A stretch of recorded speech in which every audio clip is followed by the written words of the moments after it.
3, 2, 1. Matt, please stand by.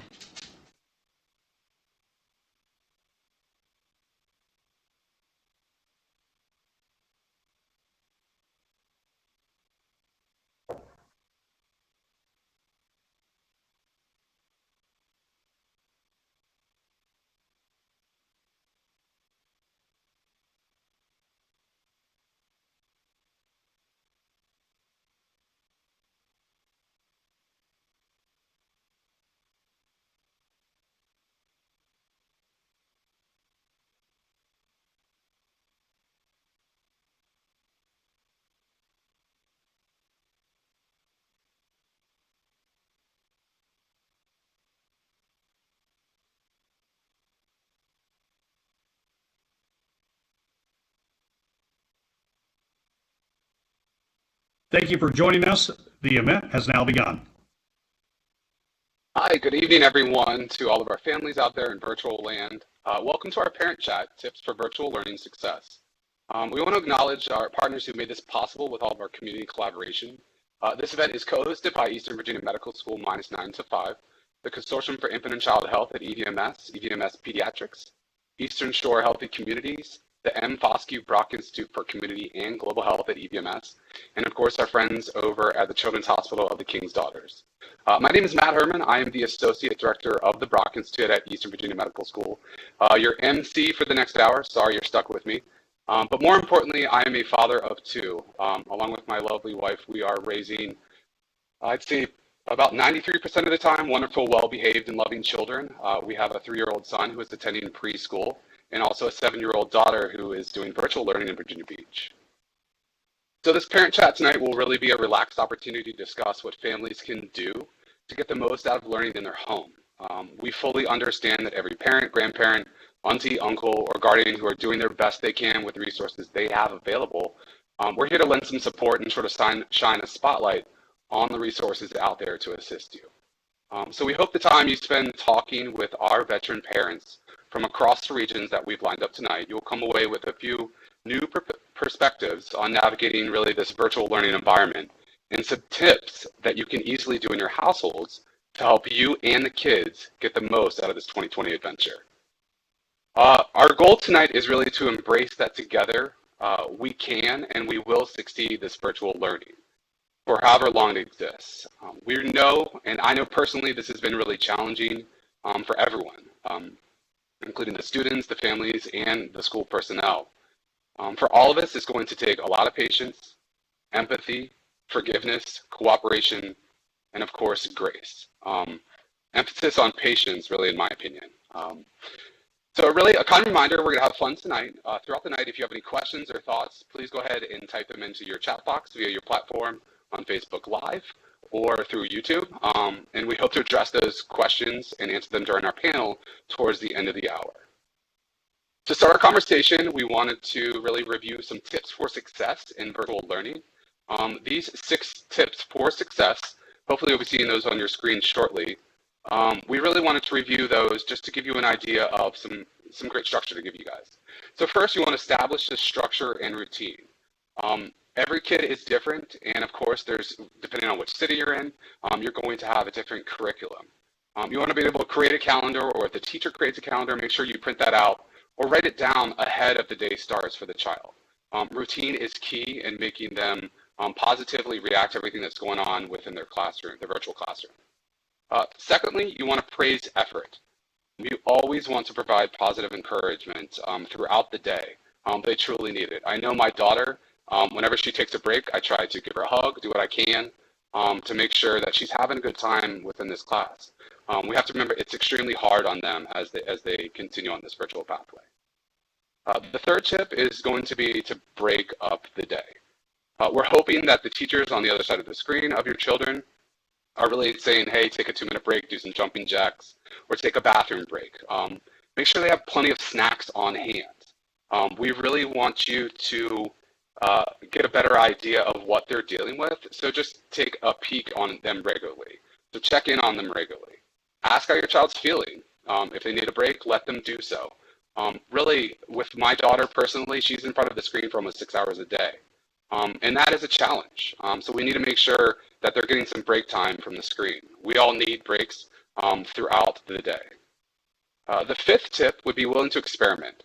So depending on the curriculum and your city that you're dealing with, really your child may have problems with math or problems with reading. So there's different options that you can take.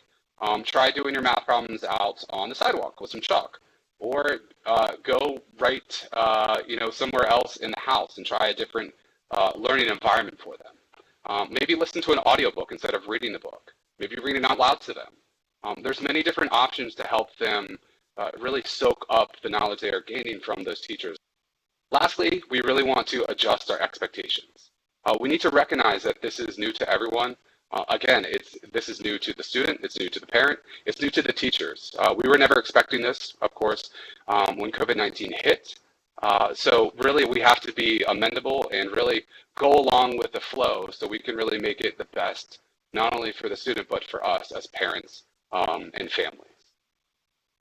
So with those 6 tips I reviewed really fast, we really are going to continue to highlight these tips throughout the evening.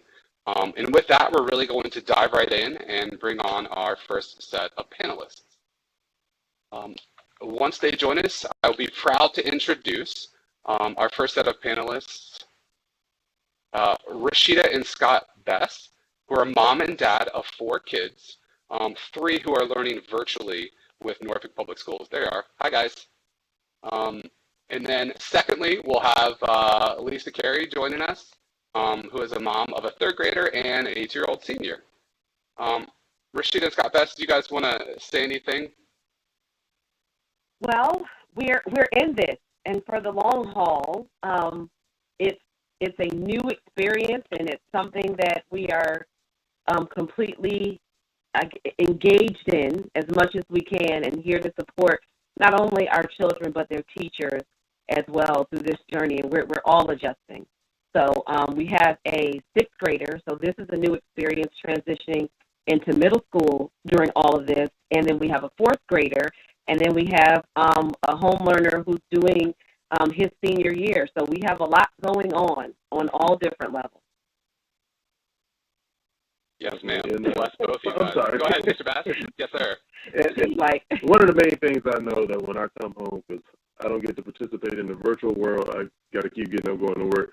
But when I come home to just ask them, is there anything you need help with? Is there anything you didn't understand during the day? Anything I can do for you? So just to make sure that you ask them if they need help. Is there anything they didn't get during the day? And I can go over their homework with them and go over what they went over during the day. So yeah, just kind of reinforce that to make sure that they're understanding what's going on their class. Yes, sir. No, that's so important for you to mention that, is really being there for support, because I know you're probably exhausted from the long day of work, and be able to provide access to yourself to come home, be able to do that. You're a good man. So thank you. And thank you guys for being here. We'll circle back in a second. Miss Carey, any comments from you, ma'am? No, well, I just want to say thank you for having us. We are all in this together. This has been a different type of learning, but we're going to get through this, and our kids are going to learn. They're going to be successful, and we're going to all do this as we work together as a team.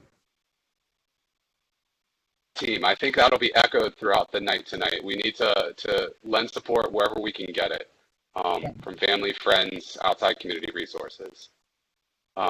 So thank you, Lisa, for being here, and Mr. and Mrs. Bess.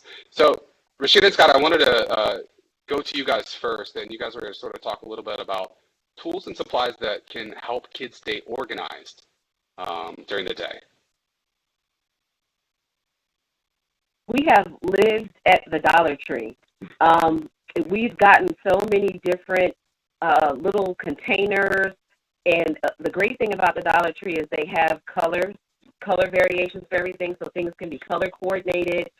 It's inexpensive, and you can get just everything that you need, pretty much, from pencils and pens to organizations, binders, papers. Of course, there have been other things that we've gotten in there, but that organization stuff, so that the kids can have their things in, little containers that are easy to move around. Because one of the things that we found is that sitting in front of the screen, they get bored of sitting in the same space. So being able to be mobile is something that's beneficial to them. So if they've got a little tray, they can just pick that up and then move. So the Dollar Tree and keeping things organized, making space for their stuff so that they can easily get to it, go right there, grab what they need, put it back, and provide that consistent, ongoing kind of access that is theirs. No, that's great. I was hoping you could touch a little bit more on, especially that designated space. Now, with your kids, do you sort of have them lined up in a certain area in the morning, and then if they gravitate to another part of the house, so be it whatever's comfortable with them? Yeah, we have we are a big family and a smaller space. We could use more space, so everyone is kind of setting up at the the beginning of the day, and we're taking down at the end of the day. So having the space for them, it benefits because they know it's the routine. They know where things go. If they have their bookshelf where they keep all their books, all of their notebooks, all of their school supplies, and then the extra stuff like their tablets and the Wi-Fi router and their cords, all of those things are kept in one location, so they're easy to charge, easy to get to. They have a board. They're not really using my board that I put a lot of time and effort into, but they've got a board if they need to write notes or they need to stick up passwords or things that print from the teachers, they can put it there. So it's kind of like, not completely copying, but just creating a space that kind of gives them that comfort that they would have had in a school environment that's familiar and that really reinforces the routine of this is what we're doing every day. Like when I got up and went to work because I wasn't teleworking, we had our routine. You get up, get in the car, grab your coffee, drive, and that consistent thing helps you to navigate. So just giving them that space, and then it's theirs too. And then it's kind of like, this is where I'm working, this is where I do what I do. And when we're in that space and we're working on work, we're not doing other things. And then when we pack it all up and it's a couch again, then you can go back to playing and relaxing. Yeah, no, that makes complete sense. Thank you for sharing that. As with the small space, we have a small space too, dealing with myself and my wife and my daughter all working from home. How do you deal with sort of confrontation, if they begin to argue or bicker at each other? It's really important because I know I deal with it almost on a daily basis. We're all thinking it. I just want to bring it up. Well, I did have a personal space that was my personal space that was on outside of our bathroom that was like a little sanctuary, but that's become like the break free from everyone else's space for everyone. So from times I'll look up and people have gotten up because they need to disconnect from this everyone, and they'll go to other spaces. So I think being more flexible and allowing them to say, okay, I need space because we're right on top of each other. We're right next to each other. So I you're getting there, or I'm sure all of you are right here. So that's one of those, that expecting, those expectations. I can't expect you to sit there and push through because you can get aggravated from navigating this. You need to sit out and here for about 30 minutes. I'm going to be flexible. Or no one's been in the bathroom yet. My case, so I still get that. Like, allowing them to have some of the space and giving them actually suggesting them to say, hey, are you going to a little elbow that I like to see? You need to go here and you need to go there, and then we'll come back and you got to get some rest away from one another. No, that's great. Thank you for sharing. That's really important. So help clarify what's going on in my house as well. Now, Mrs. Sets, just when you come home at night, I know you're exhausted and trying to attempt to help it. I know your wife has been there with the kids all day. She goes to her office and you're helping out the kids. One thing you guys, if they don't need help with homework, what something maybe you do to help them get organized for the next day or something stress relief, play with them, or what are you guys sort of do in the evening or evening routine? I make sure that everything that they can find for the next day. There's boards laying around and books here, pens there, hey guys, pick everything up. Make sure before we go to this, we go to make sure everything is supposed to be so you get them the one. Now, I keep putting everything first. So we make sure everything's put up before they go to bed, before when they're done, hey, everything else. That kind of keeps them a little bit organized and a little bit more focused. So in the morning, it's like, I don't know where I put it. So everything's where it's supposed to be. And that, I believe that helps them like in the morning when they get up. Because, most of the time, getting them out of bed in the morning is like, I don't want to go. And he gets to do that. He actually did a little later because he wakes up. So that's a big, huge help because he wakes up and then he'll play video games and stuff and do the fun stuff that I don't want to do. Because I like video games. So he does that and that's like great, the school. I'll come down there and open up on the fly. I need to switch. For sure, you want to you can play video games and you guys can switch. Yeah. But no, it's one of the things with having a routine and really getting down to being organized is crucial in the evening and in the morning. So, thank you both for sharing all of those. Any final tips for the parents from your perspective, what you guys are doing? When you mentioned the big success, one of the things I have found have been really, really helpful. When we're doing all these things with our kids and, we know that we love them, we're focused on having to be prepared, but I have found that I have established such a stronger relationship with my kids' teachers through this, and the communication is there. And so really, all those things that we're doing for our kids, too, I've tried to implement some of those things, like just popping in, at the end of the Zoom and ask the teacher, like, hey, is everything okay? Is there anything that I don't know if there is there anything that I can do? Or just, hey, that was a great lesson. You did a great job. My son, my daughter are really, really, really getting this. Thank you. And I'll send an email at 10 o'clock at night because yes, but thank you.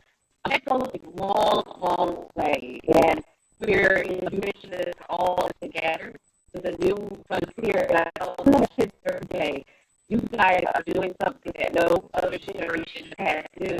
And so it's really building a huge level of resilience in you. And you're learning some really invaluable skills that no one else really has had to really do this in this capacity like you guys are doing. So you're powerful and you're doing some amazing stuff, and we are grateful and we're here to help. And just don't get too fast again. You can tell me how work to do because just calm down.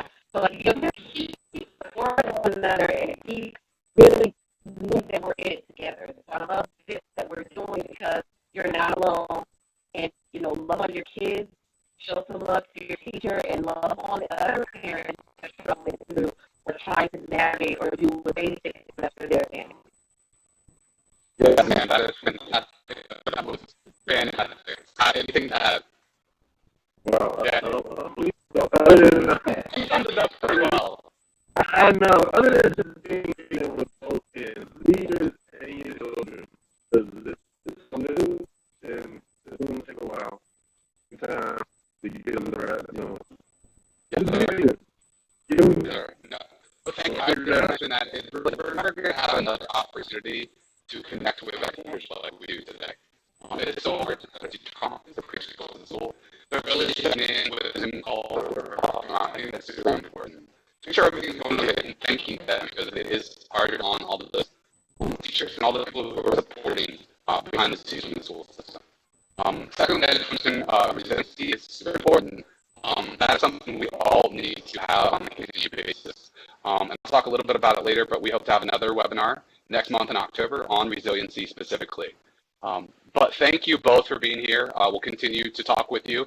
I hope you guys will stick around, take a little break. And now we want to transition over to Lisa, who will help to provide some tips on teachers and supportive services in the school systems. Thank you, Matt. Yes, so we all know that teacher and parent communication is extremely important with our child's learning process. And one of the things that I found to be extremely important is to make sure that I have a good contact number for both the teacher and for myself.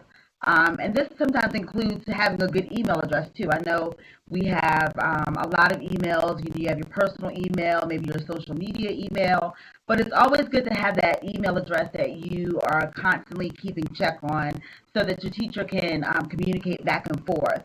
I normally check my email maybe twice a day from the teacher just to make sure that my child is learning.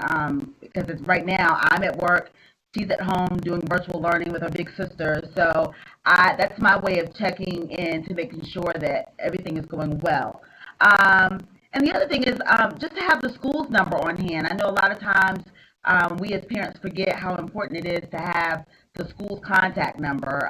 And I try to keep that in my cell phone just in case the school calls and I need to make sure that, nothing's happening. Another thing that I found really important is making sure that I have an open and positive dialogue with the teacher. We have to make sure that we seek to understand and be active listeners. I know a lot of times we get caught up in the motion of being a parent, and we sometimes feel that something's not quite going right for our child. But we need to make sure that we talk to the teacher, make sure that we leave our personal feelings out of things, and make sure that we avoid misunderstandings. I think that's really important. Another thing I was thinking of when I talk about learning from home is making sure that I'm involved in my child's learning process. I know from time to time I pop in on my daughter's Zoom. My little third grader gets so embarrassed because she feels like this is her time. Don't come on the camera. Don't embarrass me.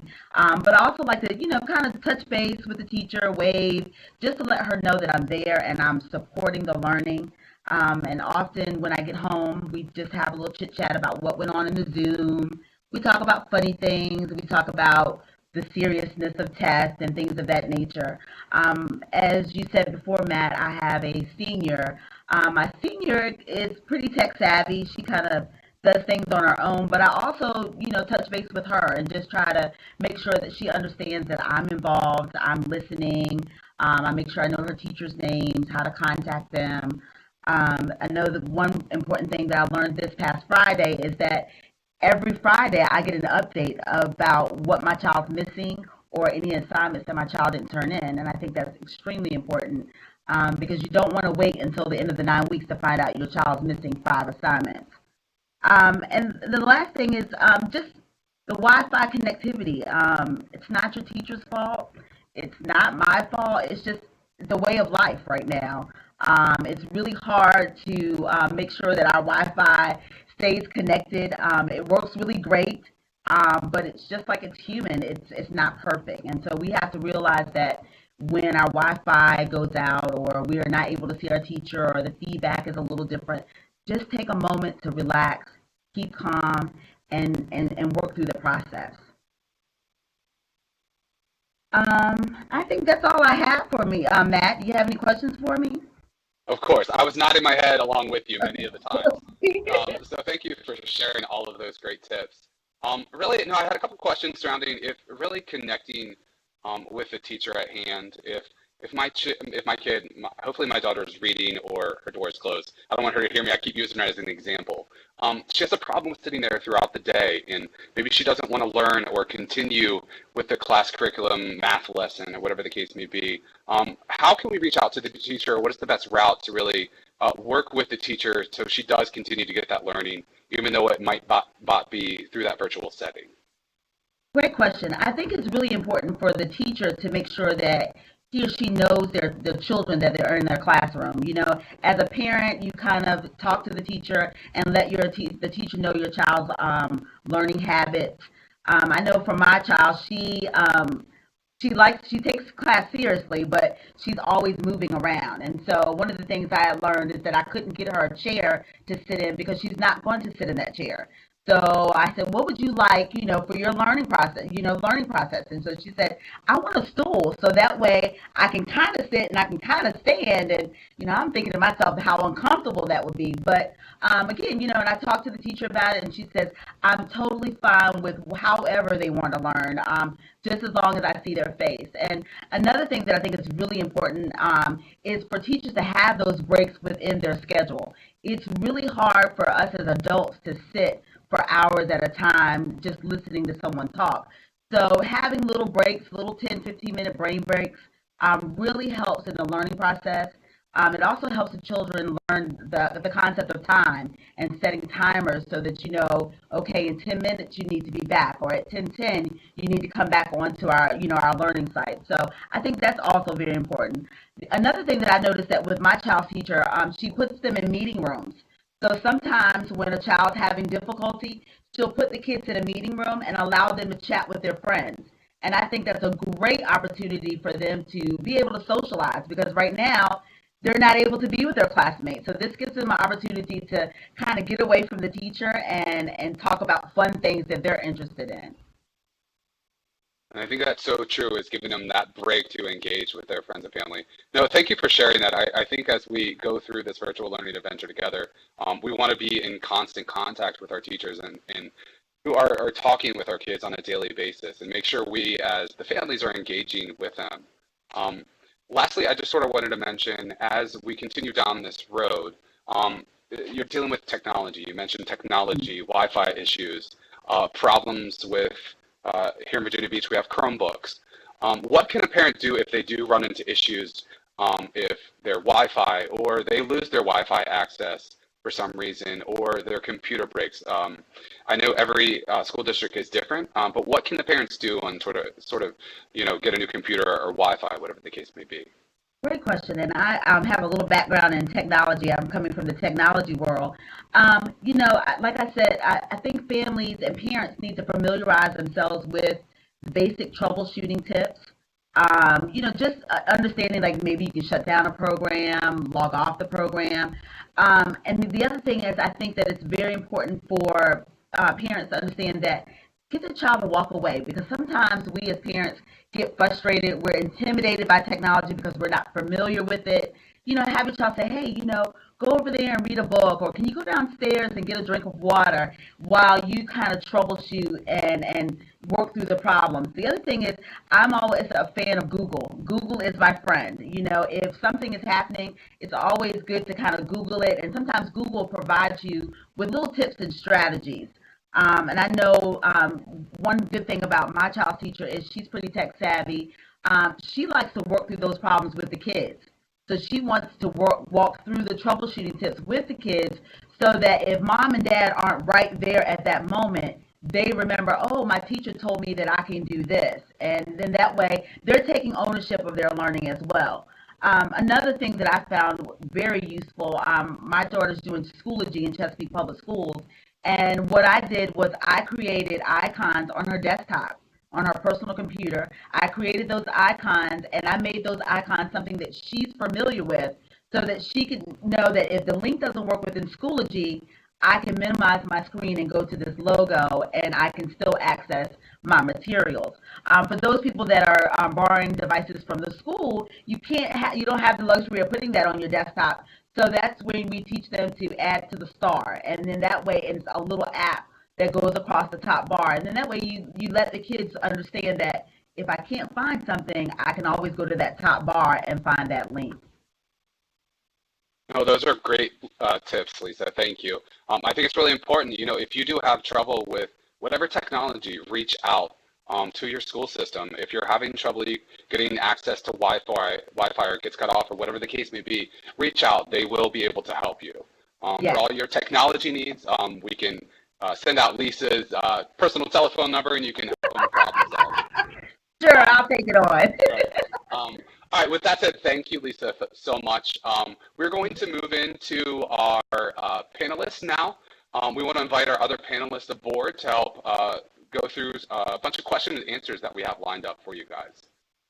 So with the new panelists outside of Lisa and the Besses, I wanted to introduce Ashley Adler. She is the Larchmont Elementary PTA president, and it's Norfolk Public Schools, correct? She's a mom of 2 elementary age students and 2 additional children. Additionally, we are joined by Jeanette Breitenbutcher. She is the YMCA of Southampton Road Senior Program Director, oversight for e-learning support programs, and she is the mom of 2 wonderful children. Next, we are joined by Lynese Brown, Family and Community Engagement Specialist for Chesapeake Public Schools, with a focus on special needs. Last but not least, we are joined by Renee Hales. She's Title I Early Learning for Portsmouth Public Schools, all with grown children. So welcome aboard. Great to see all your faces again. There's Lisa, and hopefully the Besses will be joining us. So here we want to go through a bunch of questions that we got previously. And then if you guys do have a question or comment or something you want to do, just type that into the chat feature via Facebook Live or YouTube, and we will answer them in the order we receive them. The first question will go out, I think, Scott and Rashida, this one might be best for you guys. The question comes from Arti Kumar Jain from Daya Holistic Life Care. That person asks, how can we engage preschool children and provide social interaction while elementary schoolers are in virtual school?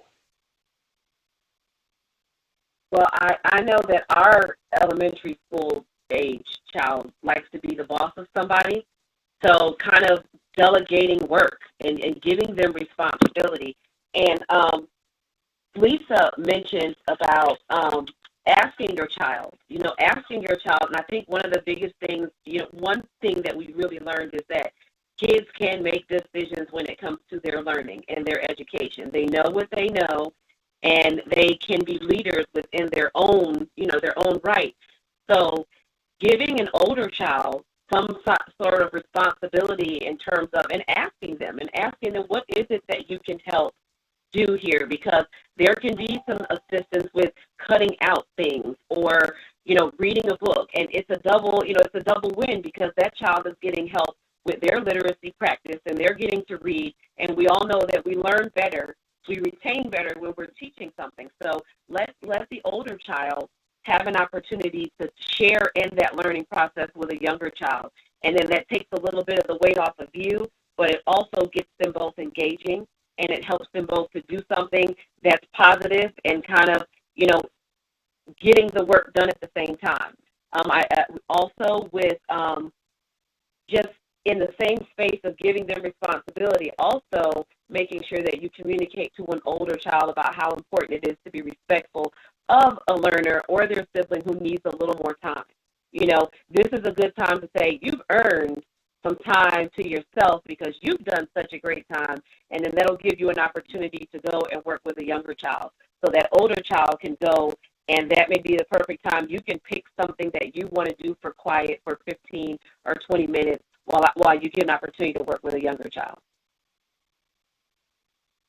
Was that good? That was great. Okay. That was great. He trusts me. That was great. Thank you. I appreciate that. Really making those informed decisions together, it's really important to get the view of the students and our kids as well. So thank you for that. We have another question submitted by Angel Mitchell. Jeanette, this one might be a good one for you, if you don't mind. Are there any tips you can give for helping children stay focused, especially the younger kids, second graders? Yeah. So I think that Norfolk Public Schools has done a great job with their schedules. I had the unique experience to be able to witness tons of kids from different schools. So they all have different schedules. However, I love that they're incorporating that 5 to 20 minute break, what they call brain breaks, in between the schedules, which is so great for the younger kids. So I would recommend just really taking advantage of that. As parents, it's difficult. You're so busy with your own schedule, but really take advantage of that 5 to 20 minute brain break and get your kids moving, get them active. My little one is 5 and he has so much energy. It's crazy. So for him to sit still, it's almost impossible. So I even move the chair. I think one of you guys mentioned that when he's doing, his classes. But if we get that 5 to 20 minute break, he's outside playing basketball. I'm like, go, run free, play, let the energy out. Because even that little bit helps. You think 5 minutes doesn't help a young child, but it does. Jumping jacks, whatever you can do to get them active. It's proven that physical activity helps, children focus more. So I think that really taking advantage of those breaks in between is really imperative for your kids to stay motivated and focused. And again, the rewards, you touched on this with the 6 tips. Rewards go a long way with younger kids. So even as small as a little sweet treat or 15 minutes extra before bedtime of playing with their favorite toy, it works. Because I know that. I did it the other day. yesterday with Colin. I said, if you finish this, you got this, 10 more minutes. We're going to go outside and ride bikes together. And I just had the time to do it that day. But it could have been, hey, you can go outside and run around the block. Whatever it was, it worked. So. Yes, Jeanette, thank you for sharing that. Super important. Again, if any of the other panelists want to chime in on any of these questions, feel free to. I would love to hear your perspective as well. Again, if you guys have any questions, go ahead and enter them to the chat box. I wanted to bring Renee into this. This is probably right up your alley. Renee, are there any tutorials for the parents to help them sort of navigate each of the programs, such as Schoology or Zoom? Well, actually, Portsmouth Public Schools did, it's about a 35-minute tutorial video that came from our instructional technology department that kind of walks parents through what virtual learning is, what it isn't. It talks about synchronous learning, asynchronous learning, and the video discusses information about how to use Zoom, how to use Nearpod. It also goes over our parent portal. It talks about the Google apps as well as the how to call the help desk. We actually have a help desk for parents that can call in when they have technical issues. But the facilitator did a phenomenal job in preparing the video for parents.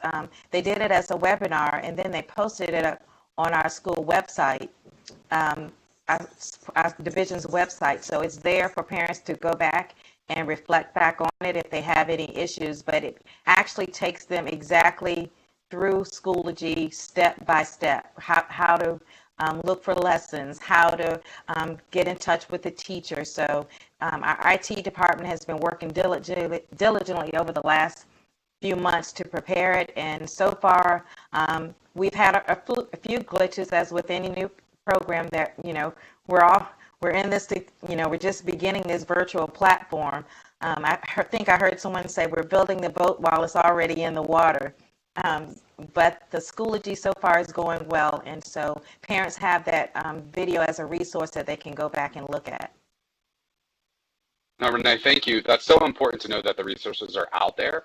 I myself probably need some help with that. One quick follow-up question.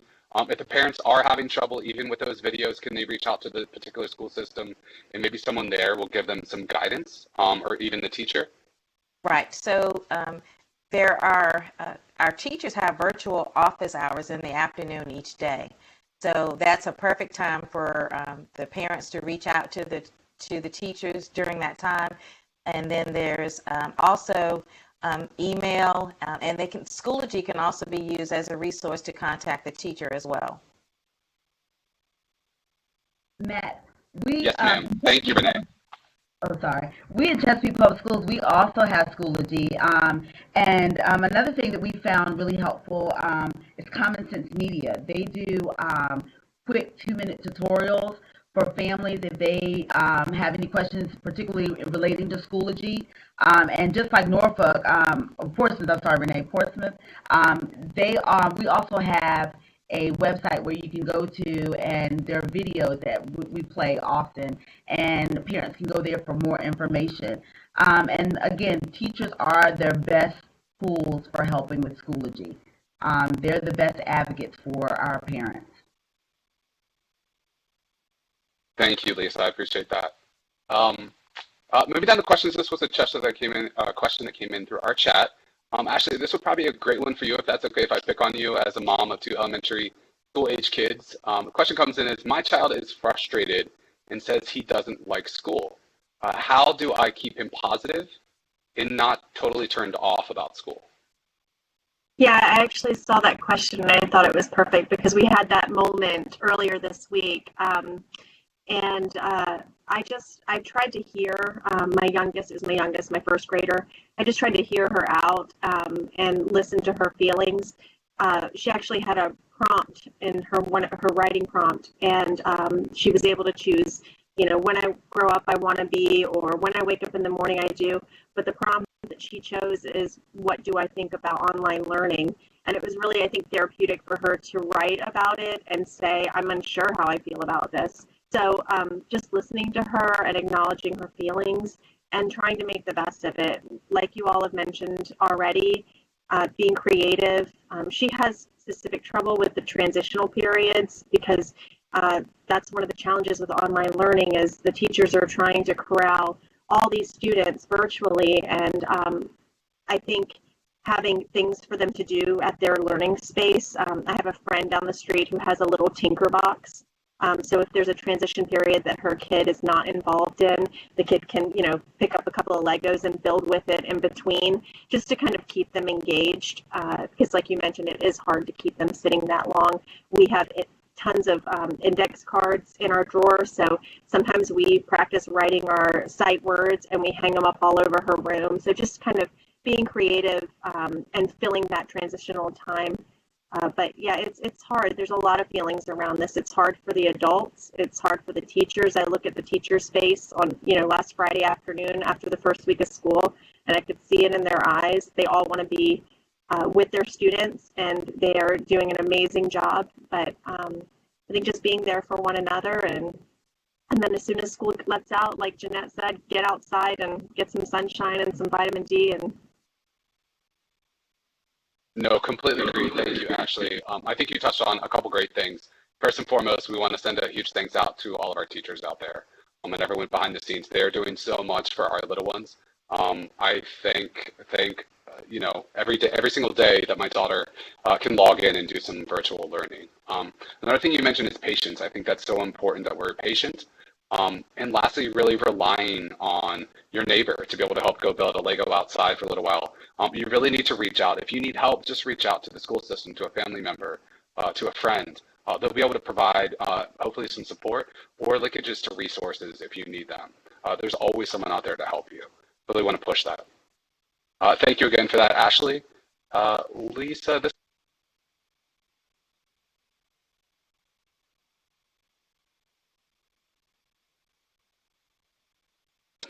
I totally forgot already. Lisa, this one goes to you. I don't have a room for a desk for my fourth grader. What are some ideas for a good learning space? This is a great question because I had the same issue.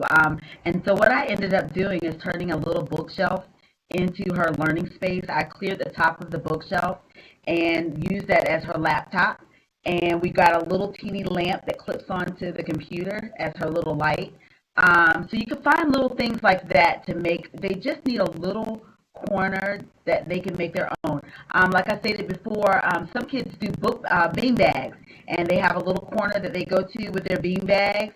I even had a friend whose son set up pillows, and he made a little square inside his room, and that's his learning space. And so he doesn't want anyone in that square. And in that square, he has his paper and he has his pencils, and that's his square. He leaves it up, all day long, so that he knows that when he's in that square, that's his learning environment. So you can be creative, just use whatever you have in your room, just as long as they have a little corner that they can call their own and make that their learning space. Hopefully this will only be temporary.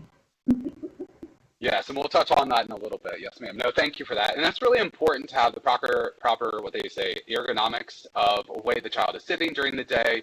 You don't want them slouched on the couch or sitting in a chair. You want to make sure that if they can sit up or stand up and sort of get moving, that'll be hugely helpful. There's lots of resources out there at Walmart, Target, to be able to get cheap trays that you can buy or a cheap desk. So use the resources available out there.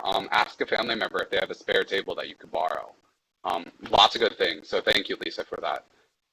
Ladies, I want to bring you into the conversation a little bit. We haven't forgot about you, I promise. This might be a good question for you and possibly Lisa. As family and community engagement team for Chesapeake Public Schools, what are the top concerns most of the families are dealing with during this phase of virtual learning? I know for me, for what I'm hearing from my special needs parents are, I can't keep them focused, I can't keep them on task. And one of the things that I share with them is that it's really good to hear that they have this, these brain breaks, but it's good that you develop a routine with the child, and developing a routine means creating a schedule. Those two go hand in hand. And so once you create that schedule, you do have to be open that's what that schedule is going to change, because some things may happen, and it's good that you communicate that to the child. And so once you determine the schedule, then you can post it. So you can create what we call a visual support. So you're actually posting the schedule where the child can see it. And with the younger kids, you can use pictures, and that's a good language learning time because you can actually have the kids make the pictures with you. You can say, show me what it looks like when you're studying. You can take a picture. Show me what it looks like when you're doing math. And you can do those pictures and post the pictures. And so the younger kids who don't know how to read, they can look at the pictures and they know what time it is. And for the ones who are learning, you could post the picture and you could put math time, reading time, and then with your breaks, if it's Legos they like, you can have a picture of Legos so they know if I get to the math and the reading, then I get Legos. You also, there are a lot of good timer apps that are out there, and you can use those in several ways. You can use a timer, a children's countdown timer. It can create a picture, so you have like it creating a picture, so they know that when the duck is there or when the circle dot's there, okay, it's time for the break, so I'm moving on. You can also use the timer for transitioning, so when you have the break, with kids who have special needs, sometimes they have trouble transitioning back. You can use a timer and say, okay, when the timer rings, it's time to come back and focus on what the next activity is. Yes, and No, that's great. Thank you. Yes, go ahead, Lisa. Another thing that we're seeing that some of our families are having is ensuring that their child is learning. And we talked about before, like showing you have an interest in your child learning. Ask your child, what did they do today? What was good about what they learned today? You know, what do they have? What are they struggling with? Another thing we talked about is the public libraries are a great resource for a variety of things, whether it be online books, actually going to the library and picking out a book. They also have tutoring and things of that nature, so make sure that you touch base with your local library. Another thing that's really important is to make sure that you know that the skills that your child is learning. For example, I know my daughter started off with place value, and she thinks she knows place value, but we started increasing it into the different areas like millions and billions, just to try to see, no, you're not ready for place value. So those types of things are really great for learning. Another thing we talked about is keeping track of the websites and passwords. What we did was we created index cards with the websites that they're learning, and we put her username and her password, and we took the index card, punched a little hole, and used a little key ring, and we hang it up on her little tag board, so she knows that if she goes to IXL, this is the password for IXL, and she can just log in on her own. You know, I do have to share that I think another one of the big things that I hear from parents, especially parents of children with special needs, they're the ones that are often isolated anyway. So during this time of virtual learning, they have a tendency to be even more isolated. So one of the things that I do express to the parents is to continue the socialization with others. You have Facebook, you have Zoom, you have your Zoom, you have a lot of different apps that you can do so they can meet with their family and their friends so they continue to talk. You also have these Google extension apps where they can do some socialized gaming like playing chess and things of that nature. So it's really good to really focus on those types of things to create some socialization between the children while they are in virtual learning mode. No, that is great, Layanisa and Lisa. I just want to open up to Girth. Any other recommendations really to effectively work with your student and or the teacher? Anyone, please feel free to chime in. Ashley, yes, ma'am. I think that her recommendations for children with special needs apply to all children. I think that the schedule is imperative. You're absolutely right. Having a routine helps. I think that's part of the beauty of school and what the teachers accomplish. And I think it's been important for me to remember that this takes the first couple of weeks of school for them to kind of get into those routines. I've seen it kind of evolve over the last 2 weeks, but I am not a young child educator, and I help adults. I don't have the patience for it, so it's been an interesting process for me as a mom at home to learn, what's actually going on in the schools. And again, like you said, Matt, thank you so much to the teachers because they are phenomenal to be able to get 20, 25 kids to do the same thing. But that's been, I think, imperative is to have the schedule posted. If your teacher hasn't already, ask them, communicate with them, tell them what would make it easier for you, but providing you with a sheet with all of their passwords and logins. Our teacher did that for us, so we have that hanging up. I actually even have all of her tabs at the top of her computer. I've saved them as bookmarks and pre-logged her in for those websites that will save the password, so that on days when I'm at work and my husband's at work and our parents who are older and struggle sometimes with the technology, they can just kind of click on those links and get them in much easier. So those were all great tools and tricks that we use for our kids as well. I think also too, with the younger kids and sometimes with special needs kids, when that time changes, it's really good to communicate that there's going to be a change in the activity. I also, as a chief, I always tell parents to make sure that that schedule is something that you can change to, so that when the schedule changes, you can actually talk to the child and say, well, tomorrow we can't do it this way, and you're actually changing the schedule with them so that they know the next day that this is the way the schedule's going to be for the day. So it's really good.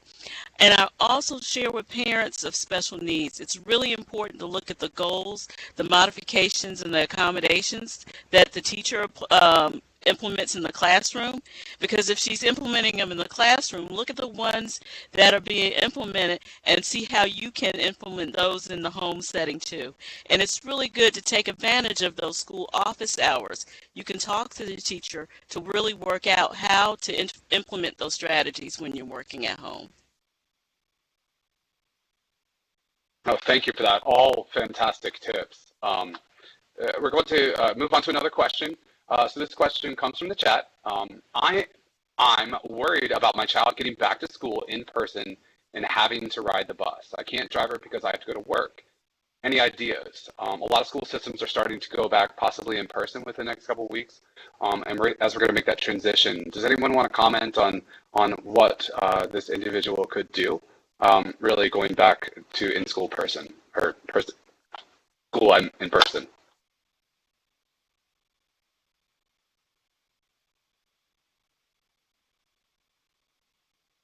Again, that's Anyone take? Yes. Again, that's another conversation. So you know when school is going to happen. So you want to maybe read a story about going back to school, maybe talk about the school bus, talk about, you can use your calendar then as a countdown calendar. We have so many days before and the picture of the school bus, and talk about when it's going to happen and what's going to happen on that specific day. And then at that time, kids can share because kids are very honest. They'll let you know what they're concerned about, what they're scared about, and you can work through those things as you're moving towards that day. No, that's fantastic. Anyone else want to comment? I know it's a scary time as with COVID and everything else going on. I know school systems are doing everything they can to protect our babies as they go back to school and ride the bus. Following all the proper precautions, guidelines by the CDC, etc. But still, there is that fear. Do any of you guys have that fear? I know personally I do. With my daughter going back to school, I'm afraid she's going to get COVID or any of those issues. Do any of you guys want to sort of comment about that on going back to school in person? I'll chime in. I think it's very important that we as parents talk to our children about COVID and explain to them that, eventually at some point we're going to have to push ourselves back into the norm. And I think that with my daughters, we often talk about it. We talk about, you hear your friends get it or your friends' family members get it. And just talk about, being cautious about washing your hands and using sanitizer and how you sneeze and how you cough. The joke in my house is that I was already a germaphobe. So my kids were already aware of, we have plenty of Clorox and sanitizer. So now it's their turn to, help their friends and say, hey, I got a wipe here, you just sneeze, and just try to help their friends understand the importance and remind their friends, it's really hard. Like we're huggers, and as soon as we see our friends, the first thing we want to do is hug. So, with my little one, we came up with a little elbow dance that we could do with our friends. And so, try to make it fun and just say that, although this is something new that we're having to go to, we need to make it fun and make it part of our daily routine. I'd like to add, it's particularly, our little pre-K students, by nature, they just want to hug. And so, and the teachers are huggers. So, we all want we all want to be back in school. But it's going to be particularly hard for our youngest learners because, they're touchy, they're feely, and then getting them, they're just coming to school for the first time. And it's a shame that, their first experience at school, we're not able to embrace them or hug them. And they touch everything. And then it's going to be hard. And I know the parents and the teachers are feeling the same way. It's going to be hard to do socially distance with a 4-year-old. So I do understand the dilemma that the school systems are facing. We have our cleaning teams out, in the school, disinfecting the schools and the school buses. And the divisions are making the decisions as best that they can. And so, the parents, everyone's apprehensive, of course. I am. I don't have any little ones, but if I did have little ones, I would, be that same way. Do I want to send my child back to school now? But at some point, we're going to have to make our way back into the school setting. So we have to be prepared, and it's our parent liaisons. Each of our school has a parent liaison, and so what they're tasked with doing is working with parents and providing them with workshops and resources to help them, through this virtual environment. Thank you, Renee. That's really important to mention those younger ones. Thank you. Again, we're all in this together. I just appreciate Ashley, Jeanette, Lisa, Lainise, Renee, Rashida, Scott, all the kids out there. Thank you for your time tonight and for joining in on this panel. We appreciate all your insight and expertise and great conversation. I'm sure we could go on for another hour, but we're going to end it tonight. So thank you again. If there are any further questions that you guys have out there, please feel free to send an email to brockinstitute@evms.edu, and we will reach out to our experts and get them answered for you. As we mentioned, there's so many different resources out there. Many of the tips that we talked about, all of our panelists mentioned. Go ahead and do a quick search, but a place to be is -9to5.org. Minus is spelled out 9to5.org, which is a website. It has all the information from each of the different school divisions on there, also with links to additional community resources. Lastly, we did want to share another flyer, an education resource called Surviving Online Learning. This comes directly from Chesapeake Public Schools. This is available for download via the public schools website and also on -9to5. You should be seeing that on your screen right now. It's a plethora of resources on there for you to reach out. Thank you, Joel, on the back end for that. Lastly, I want you to mark your calendars for our next webinar.